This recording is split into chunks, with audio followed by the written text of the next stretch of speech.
Hello, my name is Alvin Singh-Swangul, and our group had a lot of internees in it. We had 5 or 6 internees in it, and we started by talking a lot about their stories and just asking them questions about their lives and their experience and the different internment camps they'd been to.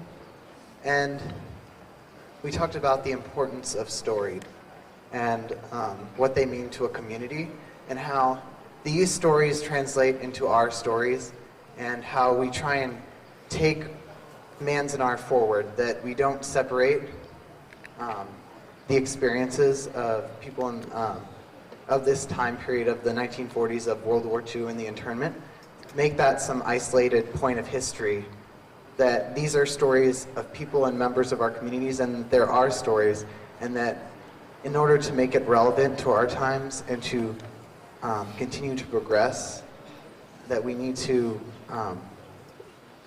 understand how the underlying causes and the roots of the internment at Manzanar and the internment of Japanese Americans, that it is a larger racist sentiments and aspects of white privilege in the United States that creates these situations, that we're not trying to just keep an internment situation from happening again, but we're trying to reveal and deconstruct what causes and within ourselves and within our society that creates these situations. So, yeah, that's what I'm saying.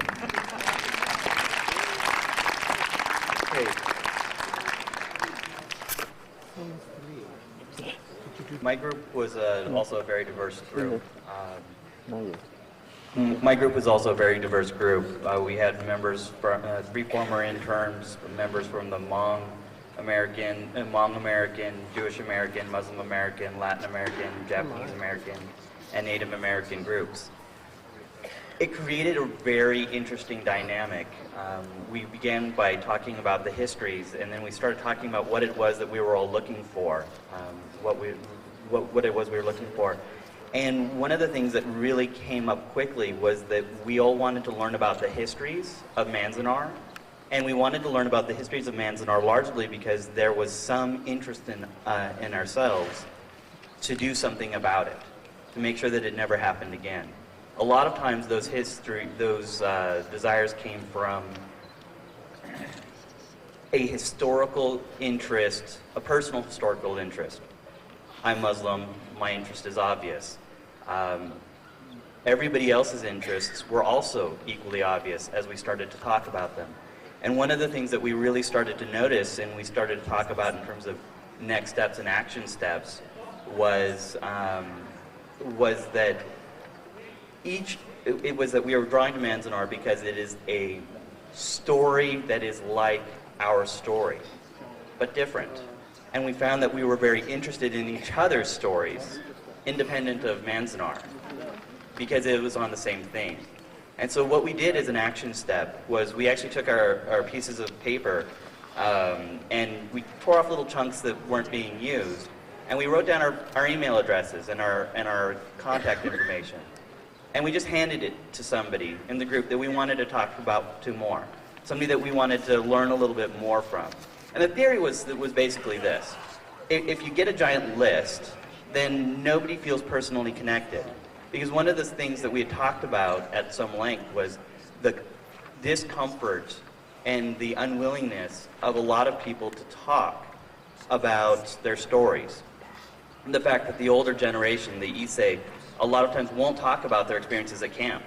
The fact that a lot of Muslims can't talk about what has happened to us freely, even amongst other Muslims a lot of times.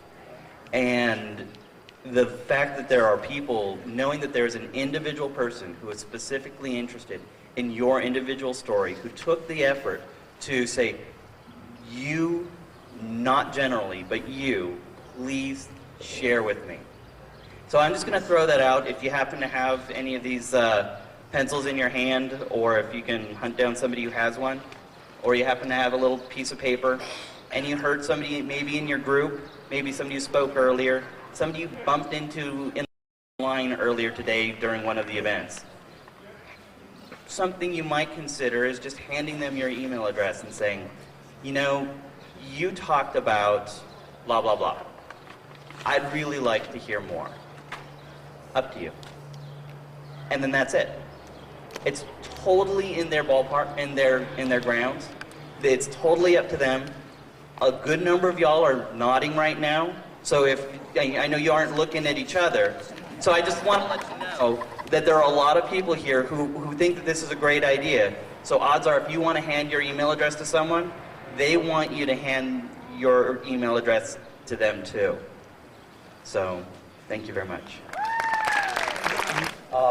Was asking about how they can get in touch with someone from CARE. So, if the person who was asking that question, if you could please raise your hand and someone from CARE, you could stand up so that they can try to get in contact with you. That would be a good idea to be able to do. All right. And to get you the Islamic greeting of peace, Assalamu alaikum wa rahmatullah. So we had a great group. You guys hear me? We had a great group. We had a lot of people, very diverse, a lot of Muslims. So we had a few internment camp survivors. We had people whose parents and grandparents are internment camp survivors. And people that are just ordinary people. So we talked about a lot of things. I'm going to try and cover some of them. So one of the interesting things people talked about was that some of the detainees talked about how they were kids, how it was fun, how they used to sneak out. And I found that amazing, that they actually snuck out of the internment camp. And they even said that they used to go to a town which was a couple miles up. And that once in a while, they'd hitch a ride with the army guys. And I just found that mind-boggling. Like, and they were just talking about it, how it just nonchalantly would go to town with the army guys, and then they'd go back and sneak underneath the barbed wire. And how it was interesting, and how we had various stories. And one of the things we stressed about was, everyone talk about your own story. Everyone has their story. Everyone has an experience. Everyone's dealing with post 9/11. How does that affect? How does that parallel? And one of the things people talked about, one of the detainees or internment person said, there was a lot of anger, a lot of emotion. They had a lot of anger when they were young, and they talked about how some of their parents spoke out and would put in the stockade for speaking out, for making sure everyone got the same amount of rations. And it empowered a lot of us in that group. And one of the things we did talk about was, some people in the group talked about how today, actually not too long ago, Terminal Island was still used for putting people into prison. And how it's amazing because there were a lot of Muslims and Arabs being held there for small immigration charges. And the ironic thing was that Terminal Island was where a lot of Japanese people were held. So a lot of parallels were made, and a lot of people talk about their experiences. And raise your hand if you're in my group. All right, they all showed up. Thanks a lot.